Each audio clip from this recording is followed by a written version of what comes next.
Good morning. I'd like to welcome all of you to our 2020 Memorial Day program today. This is going to be a virtual program thanks to Spanish Fork Channel 17. They'll be broadcasting it throughout the day, and we want to thank them for doing this. On behalf of the Spanish Fork Veterans Council and the veterans organizations, we're glad that you're here or watching today, and we wish it was under different circumstances, but under the way things are now, we decided would be a good way to go. Right now we're standing in the middle of our Flanders field. We have 1,773 flags and crosses out this year, representing servicemen and women that are buried here in the Spanish Fork Cemetery. You'll notice we're a little bit wider this year, but because of the situation, we've had to expand and put distance between all of the crosses. One special thing we've added to the cemetery this year are 7 golden crosses behind our monument there. Those 7 golden crosses represent 7 soldiers that are missing in action. We wanted to represent them. They are all World War II veterans and never returned home. All of these represent a soldier or a sailor, a service person that is buried here in our Spanish Fork Cemetery. Thanks again.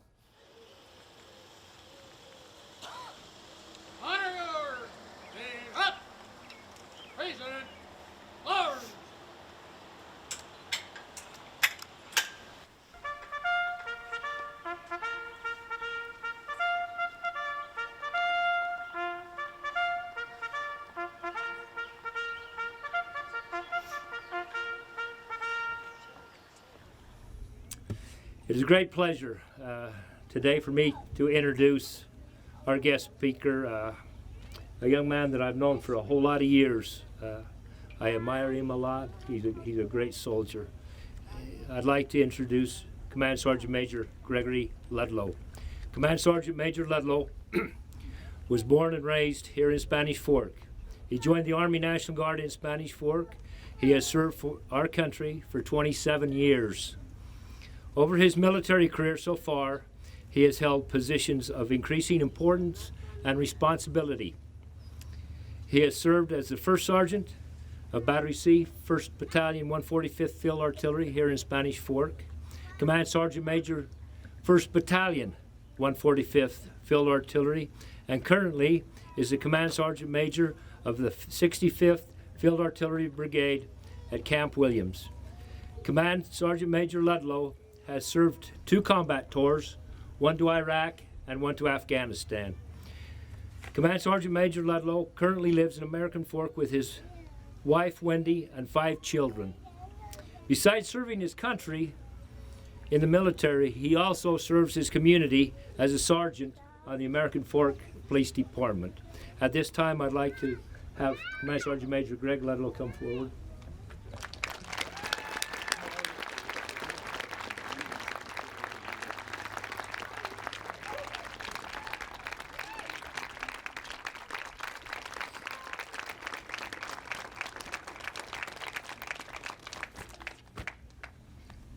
Good morning, veterans and guests.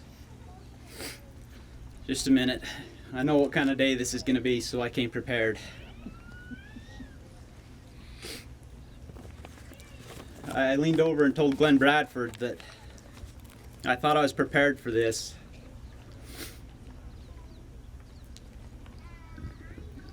Right up until the point that Stoney recognized the Gold Star mothers.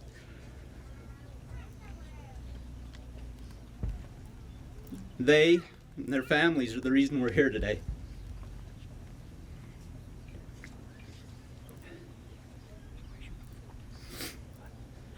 I'd like to begin with that in mind by thanking my mother and dad, Gordon and Joanne Ludlow here on the front row,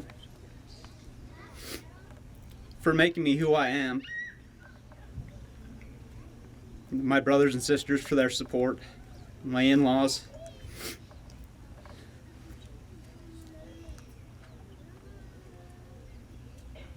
and most importantly, my wife, Wendy, and my beautiful children. Because the biggest burden lies with the families. It's an honor to be here today, especially surrounded by all these great veterans, back in my hometown of Spanish Fork, on such a reverent and special day. Thank you to each of you for taking time out of your day to be here. As a veteran, I appreciate each of you today that have thanked me for my service. But today's not about veterans. That day will come in November. Today, this most reverend of days, is a day to remember those who served and paid the ultimate sacrifice to provide the freedoms we so all enjoy, and so many take for granted. I must admit, I get annoyed with society these days. With the 3-day weekend and all the advertisements for Memorial Day sales to enhance your barbecue and home improvement projects, I fear most have lost sight of what this day is about. Decoration Day, as it was originally called, was set aside for citizens to decorate the graves of those soldiers who died during the bloodiest war in our nation's history, the Civil War. The tradition continued until after World War I, when the day was expanded to a day of remembrance of those who died in all of our country's wars, and the name was officially changed to Memorial Day in 1967. Proper observance of Memorial Day includes visiting cemeteries and placing flags or flowers on the graves of our fallen heroes, visiting memorials, observing the national moment of remembrance at exactly 3 p.m. for 1 minute, flying the U.S. flag at half-staff until noon, and renewing a pledge to aid the widows, widowers, and orphans of our fallen, and to aid our disabled veterans. Today, let us reflect upon the sacrifices of all who have fallen in service to our country. Let us also reflect on how their deaths have forever impacted their families, their loved ones, their friends, neighbors, and the extended community. Let us dedicate ourselves to never forgetting their sacrifices made for us. Let us give back, from helping families to ease their loss, to visiting grave sites, to flying the prisoner of war missing in action flag, to dedicating memorials in our communities. The opportunities are boundless to show the fallen that they live on in our hearts and that we will cherish their service to our nation each and every day. I would like to share with you a poem by A. Lawrence Vaincourt, Just a Common Soldier. He was getting old and paunchy, and his hair was falling fast, and he sat around the Legion telling stories of the past, of a war that he had fought in and the deeds that he had done. And his exploits with his buddies, they were heroes every one. And though sometimes, to his neighbors, his tales became a joke, all his Legion buddies listened, for they knew of where he spoke. But we'll hear his tales no longer, for old Bill has passed away, and the world's a little poorer, for a soldier died today. He will not be mourned by many, just his children and his wife, for he lived an ordinary and quite uneventful life, held a job and raised a family, quietly going on his way, and the world won't note his passing, though a soldier died today. When politicians leave this earth, their bodies lie in state, while thousands note their passing and proclaim that they were great. Papers tell their whole life stories from the time that they were young, but the passing of a soldier goes unnoticed and unsung. Is the greatest contribution to the welfare of our land a guy who breaks his promises and cons his fellow man? Or the ordinary fellow who in times of war and strife goes off to serve his country and offers up his life?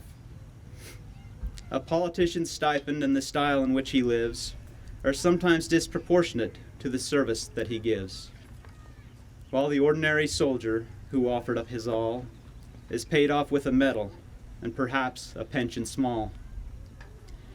It's so easy to forget them, for it was so long ago that the old bills of our country went to battle, but we know.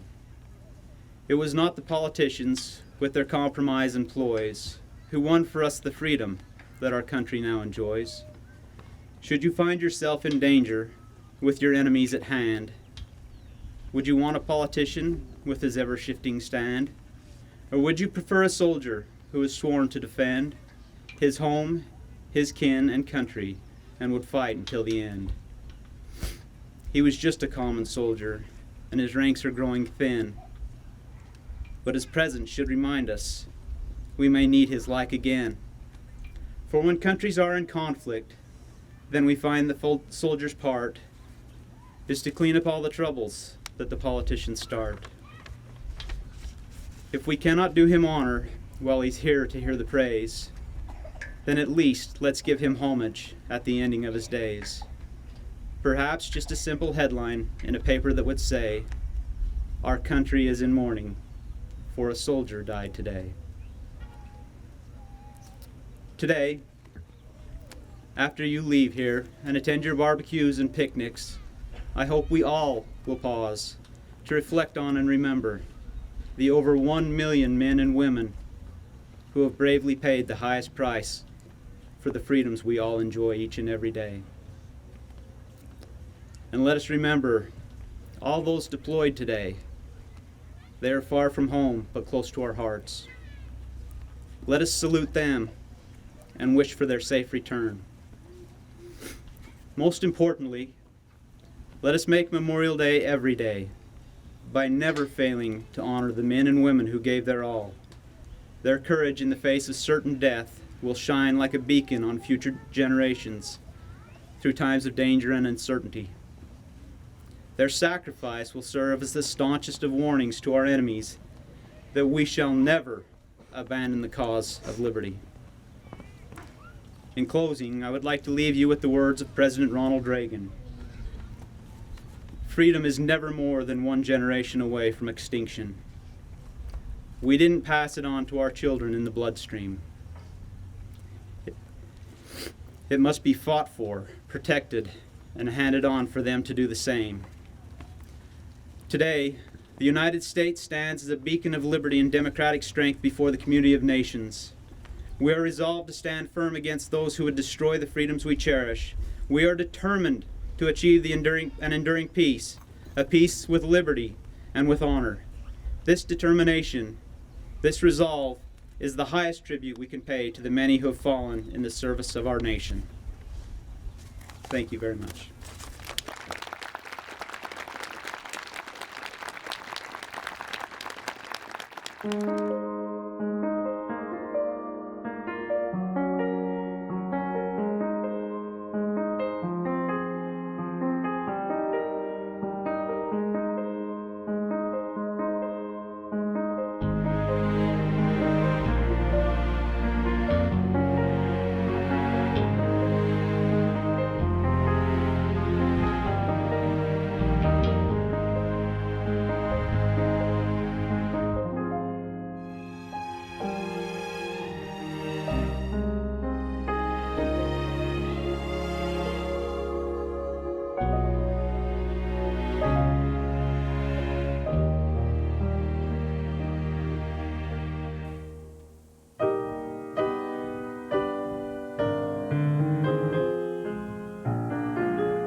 I climbed a mountain high before me spread America, from north and south to east and west. There on that mountain high, while dreaming of America,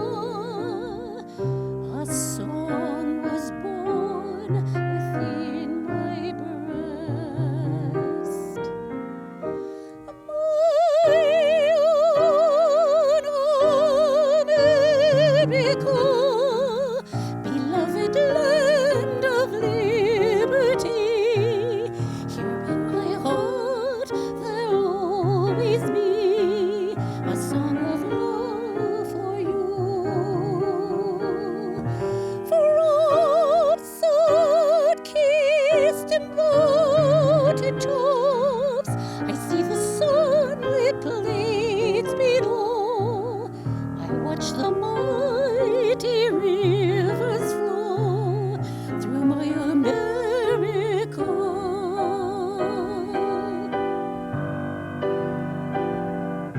Where freedom is the watchword, where justice is for all, where men would rather die than watch all glory fall. My own America, may God preserve our destiny and help us save democracy, the whole world through. My own America, beloved land of liberty, here in my heart there'll always be a song of love for you. From sun-kissed mountain tops, I see the sunlit plains below. I watch the mighty rivers flow through my America.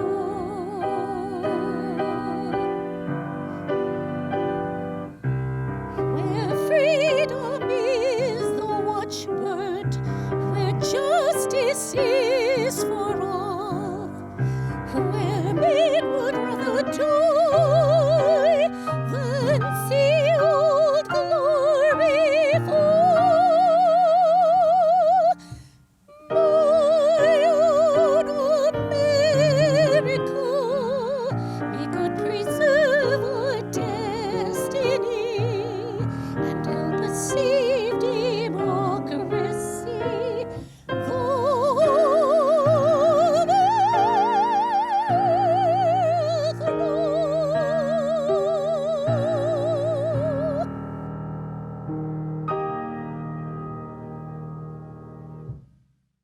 It is with great pleasure that I introduce our guest speaker for today, Chaplain Tim Clayson, a good friend and a great soldier.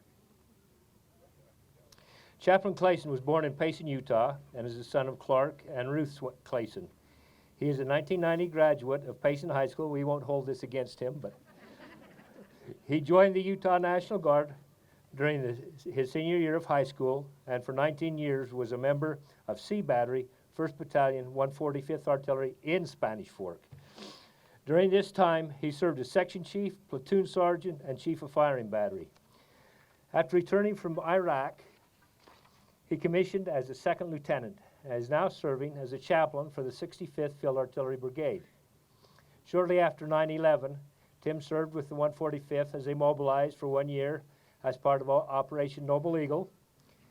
In the spring of 2007, just after his wife found out she was expecting their 4th child, the 145th was notified that they would be mobilized again, this time in support of Operation Iraqi Freedom.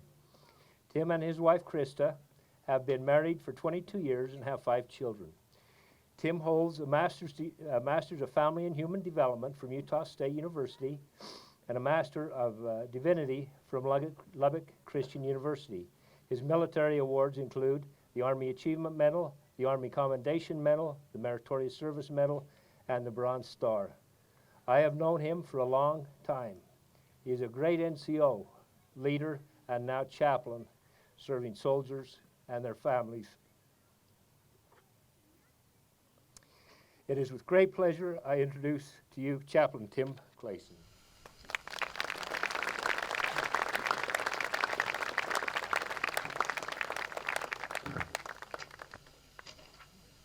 Thank you, Sergeant Major Stone.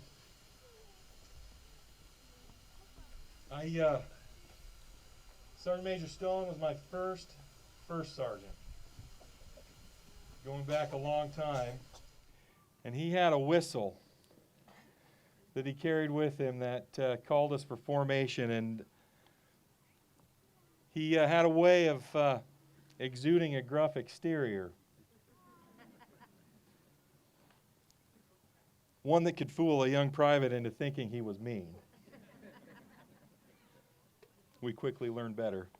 But he had a way of motivating young soldiers. Thank you. Ladies and gentlemen, city officials, honored veterans, it is such a privilege for me to stand before you to commemorate Memorial Day this morning.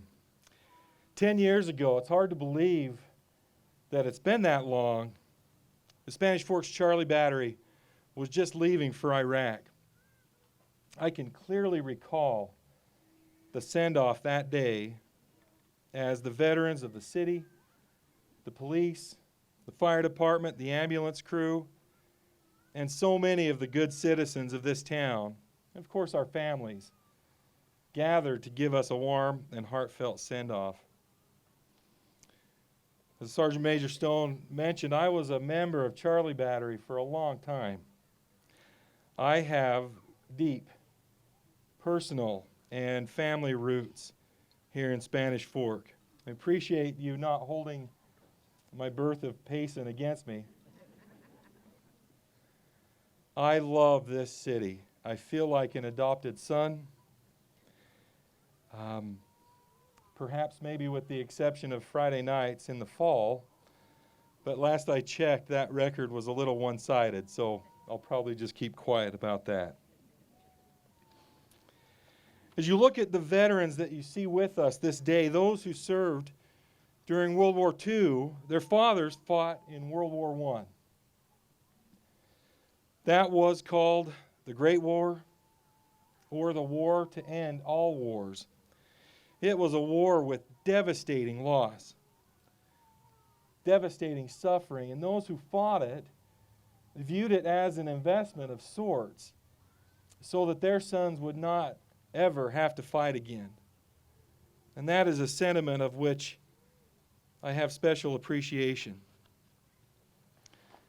During World War II, our nation was once again thrust into armed conflict. And as a result, over 400,000 young U.S. servicemen gave their lives.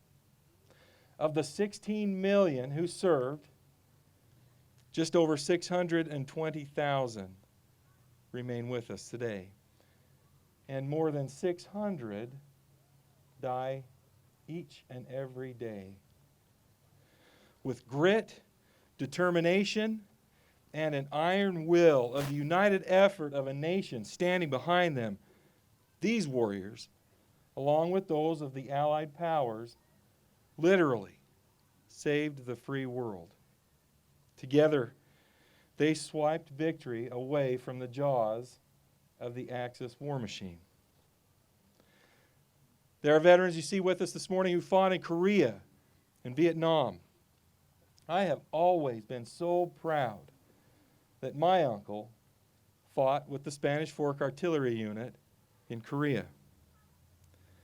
These conflicts are what some might classify simply as regionalized civil wars. But make no mistake, the aggressions in these countries were nothing less than the proliferation of communism. These veterans fought literally on the front lines of the Cold War, stopping the spread of communism from the likes of Red China and the Soviet Union. Those who served during the Cold War know that with its generalized scope and largely undefined front lines, required our soldiers and servicemen and women to stand at the ready in a constant state of preparedness here in the United States and in places all over the world like Germany, the DMZ and Korea, or mobilizing during the Cuban Missile Crisis, just to name a few. The veterans of Desert Storm moved quickly to stop the aggression of the strong upon the weak. Showcasing marvelous new technology and with astounding skill and speed, they helped stabilize an entire region by liberating a country from an occupying, ruthless, and brutal dictator. Now, let me tell you a little bit about the soldiers that I get to minister to as an Army chaplain. Who among us can forget where we were or what we were doing on September 11th, 2001, when the United States was viciously and mercilessly attacked, and she found herself once again in a position to place her sons and her daughters, America's most priceless treasure, in harm's way? Of the patriots who are leaving right now, this summer, to leave for boot camp, many of them were as young as just 1 year old, when the events of that day took place. Those who weren't more than 8 or 10 years old at the time are the warriors who have been fighting and dying over the past few years, dying to provide freedom for people that they have never met. After a decade and a half of war, they have volunteered to join the armed forces, knowing full well the consequences of that decision. While so many of their generation are hanging out, criticizing, protesting, destroying things, these kids are contributing to the bedrock of humanity. While some of their peers are buying into what the so-called experts tell them is acceptable to think, these kids are sweating and bleeding to protect people that they will never know. While so many rush to blame America first, but do little besides enjoy the warmth of the freedom which starts here and flows throughout the world, the warriors that I love are giving themselves to something bigger. When civility has all but vanished from public discourse, and everyone seems to be pursuing a personal agenda, these young people wake up and work every single day, and they're driven by words like loyalty, duty, respect, selfless service, honor, integrity, and personal courage. Please don't misunderstand me. I'm not suggesting that all who don't put on the uniform are not making noteworthy and meaningful contributions to society. But I am suggesting that the less than 1% of our population that provide for the common defense of the other 99% is something very special. Watching these young recruits turn into warriors is ample evidence that not all of the things we hear about millennials are to be believed. When they could be doing other things, these kids are willing to swear an oath, pick up a weapon, and take their place on the wall. I tell you this because of the unique view that I have as a chaplain of the sacrifice of these young people. Far and away, the most difficult thing that I've done as a chaplain has been to sit with family members who have just been notified that they've lost a loved one. There's no adequate training or preparation to be with a widow or a mother or young children in those first awful hours. It's always gut-wrenching, and it never gets easier. Each time I've done it, though, I am profoundly grateful for the opportunity to have done so. I suppose the only way I can describe it is as a terrible blessing. The global war on terrorism has been a complex and asymmetrical conflict, and it has come fixed with a steep price. But speaking as one who has seen firsthand, as one who has looked Al-Qaeda right in the eye, this is a fight that we must continue and that we cannot afford to lose. Those who have passed on, those that we honor here today, are men and women of action. They heard the gunshots of battle and moved towards it, not away. With varying sources of motivation and even with reluctance and fear, those who have served and died simply answered the call. Their courage and conviction are what separate them from the average person. As we gather this morning, we honor heroes, the veterans who lie beneath the markers of this cemetery and cemeteries around the world. Many of them completed their service and returned home to assemble the pieces of their lives. Others weren't as fortunate. They gave up their tomorrows so that we could have our todays.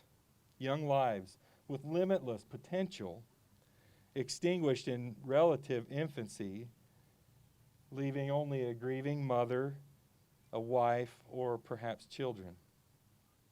Let me share with you briefly the words of a United States president to a grieving mother. I feel how weak and fruitless must be any words of mine which should attempt to beguile you from the grief of a loss so overwhelming. But I cannot refrain from tendering to you the consolation that may be found in the thanks of the Republic they died to save. I pray that our Heavenly Father may assuage the anguish of your bereavement and leave you only the cherished memory of the loved and lost, and the solemn pride that must be yours to have laid so costly a sacrifice upon the altar of freedom. Yours very sincerely and respectfully, Abraham Lincoln. The veterans who sacrificed all have offered a blood sacrifice upon what President Lincoln called the altar of freedom. And as citizens of this great nation, we should all ask ourselves, what sacrifice am I willing to lay upon the altar of freedom? Not everyone puts on the uniform, and that's okay, but everyone can serve. And in so doing, in the words of Dr. Martin Luther King, everyone can be great. As I stand before you this morning and feel the greatness of the fallen that we're here to honor, I don't pretend myself to be their equal, nor my sacrifice even worthy. But I am profoundly grateful to be part of the sacred veteran fraternity. Let me close with the words of the vision of John from the book of Revelation. Behold, the tabernacle of God is with men, and he will dwell with them, and they shall be his people, and God himself shall be with them and be their God. And God shall wipe away all tears from their eyes, and there shall be no more death, neither sorrow nor crying, neither shall there be any more pain. I know that day will come, but until then, we will continue to need those who are willing to sacrifice blood upon the altar of freedom for their fellow men. And then they will have taken their place in the mansions of the Lord. Thank you for God and country.